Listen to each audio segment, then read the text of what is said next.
मुकुंदनगर प्रभाग 4 मध्ये शेठच्या फोडाफाडीचं राजकारण सुरू. पद नसलेल्या कार्यकर्त्याला पाजली पहिलवानाची थंडाई.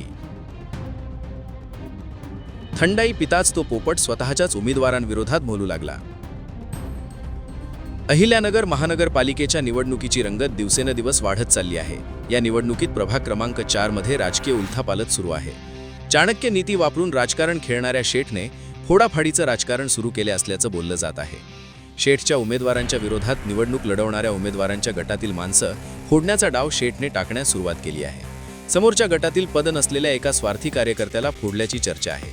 राष्ट्रवादी सोडून MIM पक्षात प्रवेश केलेल्या त्या उमेदवाराबद्दल पद नसलेल्या त्या कार्यकर्त्याला कालपर्यंत काहीच अडचण नव्हती. मी राजकारणासाठी नाही तर समाजकार्यासाठी पक्षात काम करतो, असे अनेकदा हा कार्यकर्ता चहाच्या टपऱ्यांवर बोलताना दिसला. मात्र पक्षाने प्रभाग क्रमांक 4 मुकुंदनगर भागातील अधिकृत उमेदवारांची यादी जाहीर करताच त्या पद नसलेल्या कार्यकर्त्याने रंग बदलला. कालपर्यंत चांगले असणारे अचानकच वाईट वाटू लागले आहेत. स्वतःच्या पक्षातील उमेदवारांवरच आरोप करून गावभर गरळ ओकण्याचं काम त्या पद नसलेल्या कार्यकर्त्याने सुरू केले आहे. निवडणूक लढवण्यासाठी पक्षाचं तिकीट न मिळाल्याने निराशा आलेल्या त्या कार्यकर्त्याला शेठने थंडाई पाजून फुल चार्ज करून गरळ ओकण्यास प्रभागात सोडले असल्याची चर्चा सध्या सुरू आहे. प्रभाग क्रमांक 4 मधील मतदारांमध्ये संभ्रमाचं वातावरण निर्माण करण्याची चाणक्य नीती शेठने सुरू केली आहे.